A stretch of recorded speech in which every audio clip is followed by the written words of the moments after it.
Hello everyone, welcome to our video 4A, what's the weather like in your town? You can tell from the title that we're going to be talking about temperature, high temperatures and low temperatures. Hope you find it quite useful. Now, let's talk about the objectives for this lesson. Number 1, I want you to describe weather and other meteorological features. Number 2, talk about seasons and common activities to do. And finally, practice conjunctions, or what we typically know as connectors. Okay, now some recommendations for you. Number 1, pause the video at any time.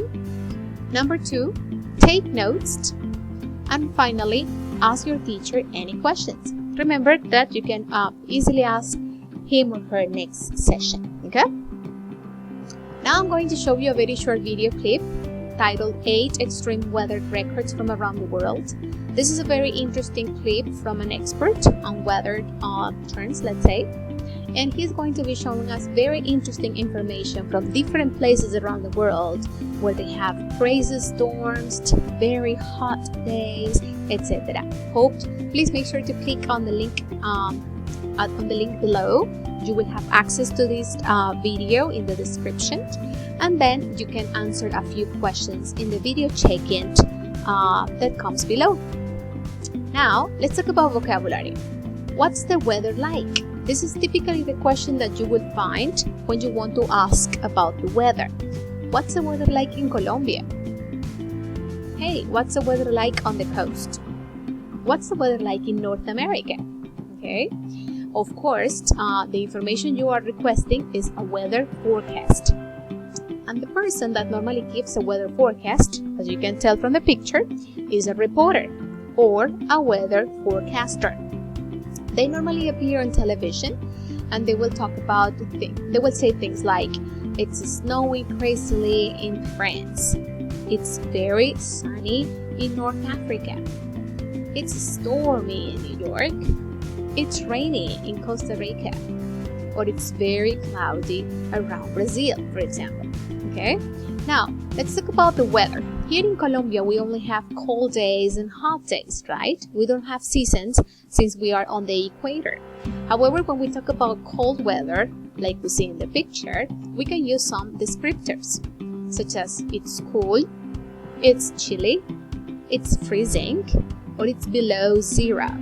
I want you to notice how the expression at the bottom, below zero, is the expression that expresses the lowest temperature from all.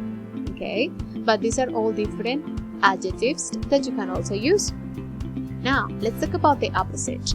What about hot weather? This is the weather that everyone likes, right? Because it's the perfect weather to go on vacation. Here, we also have some descriptors, such as mild, hot, warm, and boiling. I want you to notice that the adjective boiling, in this case, it expresses the highest temperature from all, and it's when it's super hot, extremely hot. Okay, like if you talk about the weather, for example, in the Sahara Desert, let's say. Now, let's talk about seasons. Let's start by talking about winter. What's the weather like in winter? Remember that when we talk about winter, we are talking about invierno. And as you can tell from the picture, we have lots of different descriptors for that. Like it's drizzling, there are scattered showers, it's raining, it's snowing, it's wet, or it's pouring. This last expression, pouring, is the one we typically use when it's raining very heavily. Okay, there is even an expression for that. It's raining cats and dogs. But it's just an idiomatic expression for that, of course. Let me look at the example at the bottom. We love cold days, but we hate rainy days. I want you to use the preposition but to contrast information. So in this case, we're contrasting cold versus rainy. Okay. Now, let's talk about another season. From the picture, you can tell this is otoño. In English, British English, autumn. American English, fall. If you want to find descriptors for this weather, for this season, you can ask, what's the weather like in fall? There is a light breeze, it's windy, or it's cloudy or overcast. Okay? Again, these are different descriptors for that part of the year. That is typically by the end of the year, let's say September, October, November, right? Let's talk about this question. What's your favorite season? Fall or spring? If you use the preposition or, in this case, this conjunction is used to give you choices. I'm letting you choose between one or the other, okay? Now, let's talk about summer, verano. What's the weather like in summer? From the picture, we can say that it's sunny, it's bright, and it's clear. The perfect weather to go on vacation to the beach, right? Or, what about sports? I want to go cycling, so I need a bike. I want you to notice the use of the conjunction so when you want to talk about a result, okay? In this particular case, we're using also the verb go plus an ing form when you want to talk about different activities like go cycling, go swimming, etc., etc. Okay? Now, let's talk about the next slide here that has to do with spring, okay? And this has to do with primavera. What's the weather like in spring? It's bright, it's fresh, it's colorful. This is the perfect time of the year for flowers to bloom, to blossom.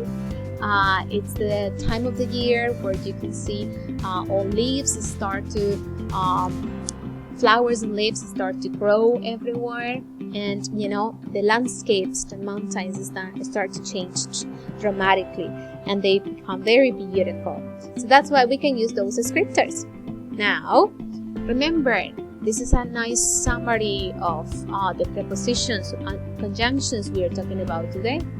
To connect two ideas, we can use the preposition but to show contrast, the preposition or to give choices, or the preposition so to introduce a result. Okay?